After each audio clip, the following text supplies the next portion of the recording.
Hey there everyone, welcome back to our channel. In today's video, you are going to see how to update Google Play Store on Android.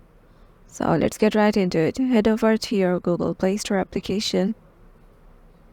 As it is a built-in application of every Android device, just let me show you it is not updatable just by keep tapped on it, and there will be no option of updating it instantly. So all you need to do is head over to it, and once you're there, just go to your profile by clicking the profile option, and once you're there, just head over to settings. Once you're there, just head over to about, and once you're in this about option, you will see just under the Play Store version, there will be an option of update Play Store and learn more.